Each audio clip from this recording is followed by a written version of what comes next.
ارمان مدینے دے، مدینے والے تاجدار وہ عمل اسی کے نام سے مشہور کروا دیا۔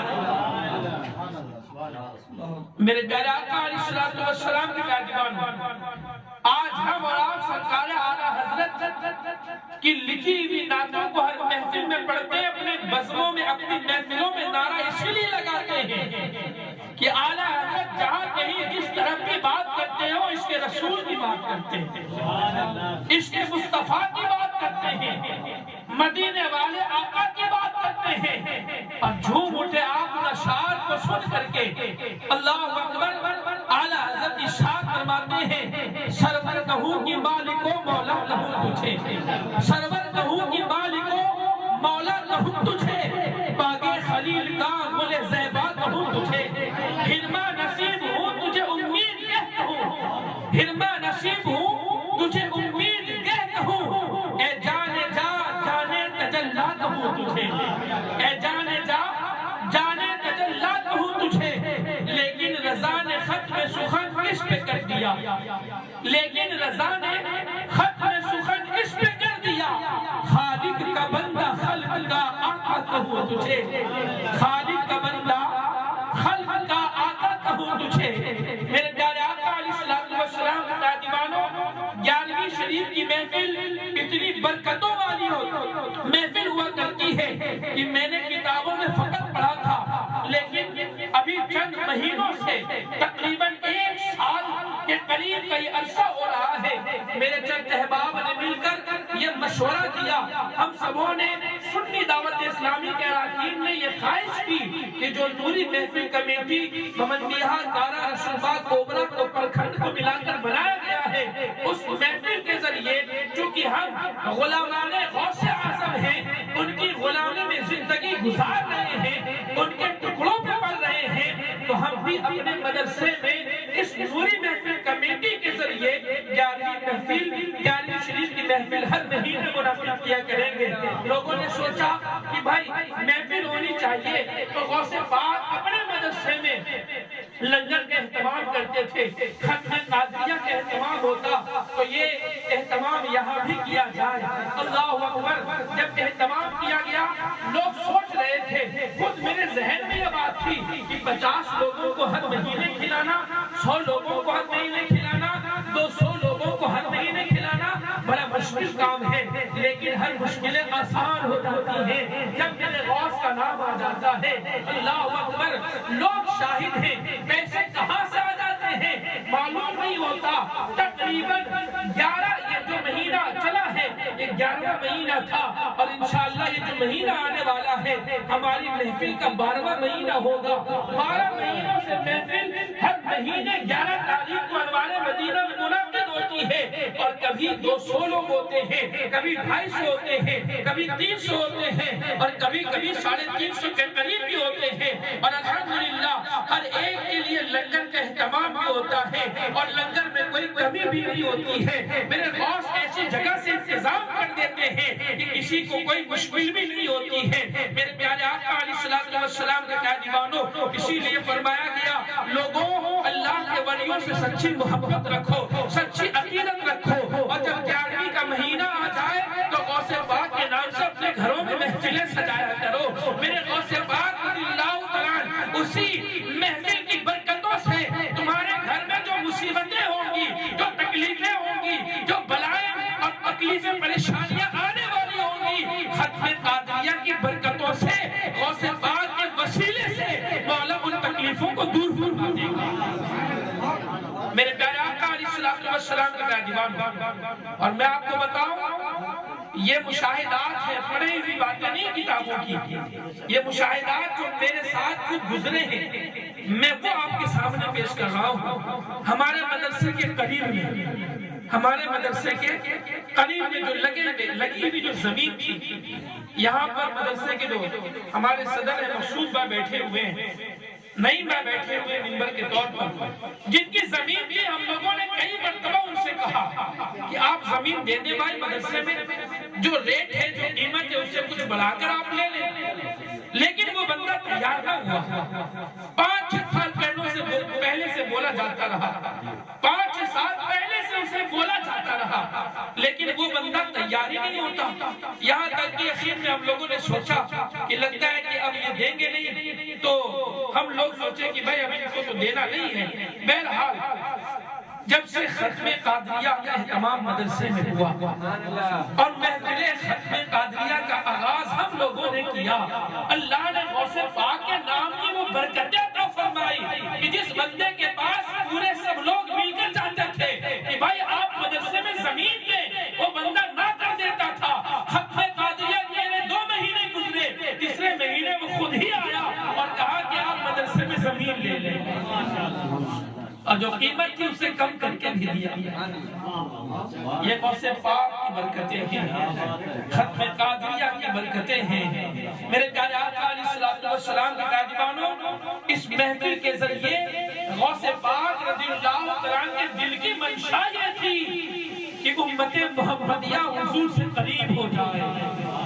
ان محفلوں کے ذریعے آقا علیہ الصلوۃ والسلام کی محبت ہمارے دل میں رچ بس جائے، اس لیے کہ مدینے کے تاجدار کی ذات ہی ایسی ذات ہے کہ جب حضور صلی اللہ علیہ وسلم کا نام مبارک آتا ہے تو بڑی سے بڑی مصیبتیں بھی ٹل جایا کرتی ہیں۔ شاعر نے خوب کہا ہے، روک لیتی ہے آپ کی نسبت، روک لیتی ہے آپ کی نسبت، تیر جتنے بھی ہم پہ چلتے ہیں، تیر جتنے بھی ہم پہ چلتے ہیں، یہ کرم ہے حضور کا ہم پر، آنے والے عذاب کرتے ہیں۔ اور آگے ارشاد فرماتے ہیں کہ میری اوقات بس اتنی ہے، میری اوقات بس اتنی ہے، بات کچھ نہیں بس اتنی ہے، کل بھی ٹکڑوں پہ بن کے پڑھتے تھے، اب بھی ٹکڑوں پہ بن کے پڑھتے ہیں۔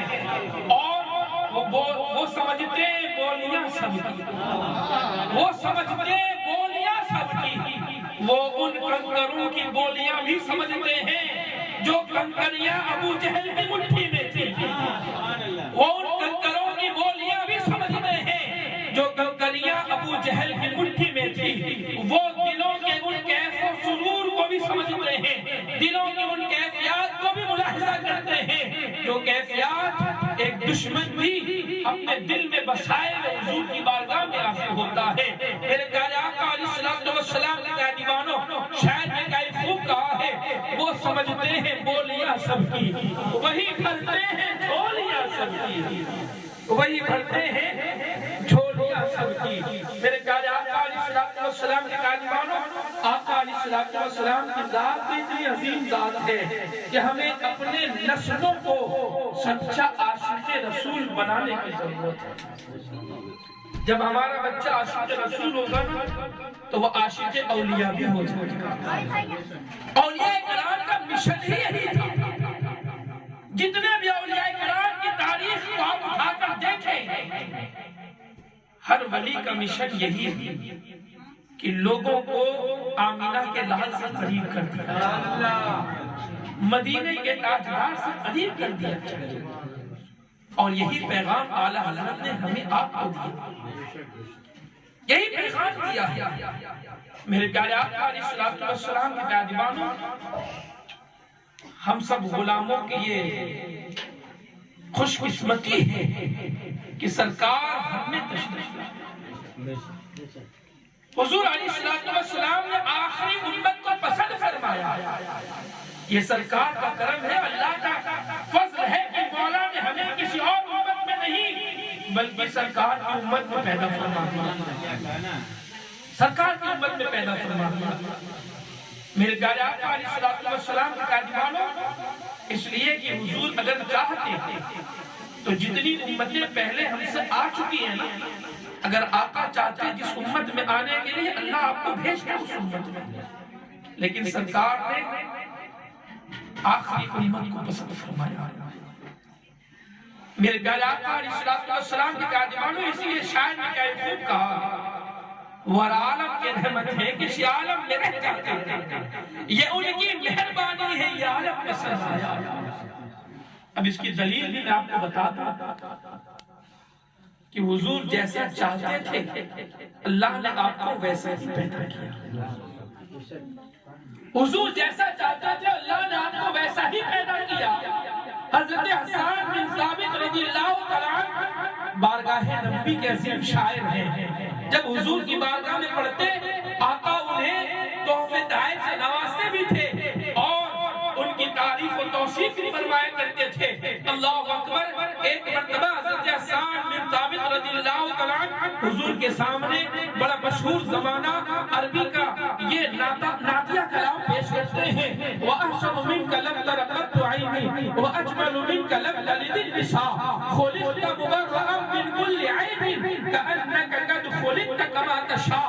اس کا ترجمہ سنیں تو ایمان میں تازگی آ جائے گی. وَأَحْسَنُ مِنْكَ لَمْ تَرَ قَطُّ عَيْنِي. یا رسول اللہ صلی اللہ علیہ وسلم میری آنکھوں نے آپ سے زیادہ خوبصورت کسی کو دیکھا ہی نہیں. وَأَجْمَلُ مِنْكَ لَمْ تَلِدِ النِّسَاءُ. اور آقا دیکھ بھی میری آنکھیں کیسے سکتی ہیں؟ آپ سے زیادہ خوبصورت کسی ماں نے کسی کو پیدا کیا ہی نہیں. كَأَنَّكَ قَدْ خُلِقْتَ كَمَا تَشَاءُ. اللہ اکبر. آگے حضرت حسان بن ثابت کہتے ہیں یا رسول اللہ صلی اللہ علیہ وسلم اللہ نے آپ کو ویسا ہی پیدا کیا, ویسا ہی پیدا کیا.